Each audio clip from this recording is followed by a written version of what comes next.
All right, let's get back to the weather now as we bring in First Alert meteorologist Cutter Martin. Cutter, summer-like temperatures today, and this will keep up for the next couple of days. Yeah, it's going to get even hotter, Rick, tomorrow. It'll be hot Thursday. Probably not until Friday that will take the edge off the heat, and not until Sunday before we finally have some truly cool weather back in the First Alert forecast. Boy, we had a little bit of everything today. The sunshine, temperature soaring to near 90, and then we had showers, gave us a nice sunset, and then some actual thunderstorms after sunset this evening, and that's where we begin the First Alert forecast. We're still tracking a little bit of rain out there, mainly though north of Baltimore City towards the Overley area, getting up towards Perry Hall, even Falston, right along the Harford County line. We're done with the rain. Camden Yards, downtown, Inner Harbor, Charles Village, Towson, Pikesville, on up into Randallstown and Reisterstown. Everyone on the northwest side pretty much done with the rain at this point. Where it hasn't rained as much today, it's finally starting to rain from Sudlersville in northern Caroline County, working up the Delaware state line all the way up into the I-95 corridor through Elkton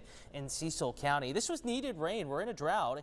The entire state is not a drought buster, not even a dent in the drought, but upwards of a ½ inch of rain along the Pennsylvania state line so far today. So temperatures in the morning, and it's dry by then. We're not worried about rain in the morning.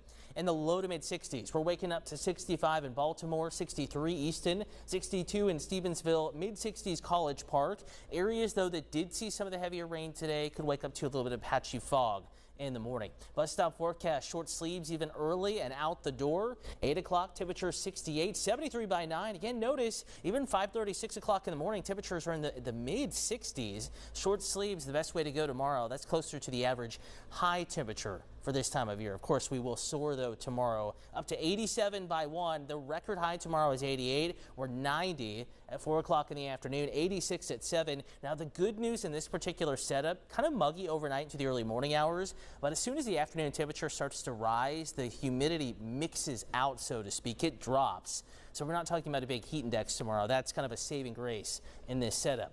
Beaches, temperatures in the upper 70s to near 80, Eastern Shore 80s to near 90. Same southern Maryland, solid low to mid 90s, Baltimore Metro, especially the west side on into western Maryland. Mountains also in the upper 70s and lower 80s. So the warmest of the weather along and north and west of I-95, except for our mountain counties.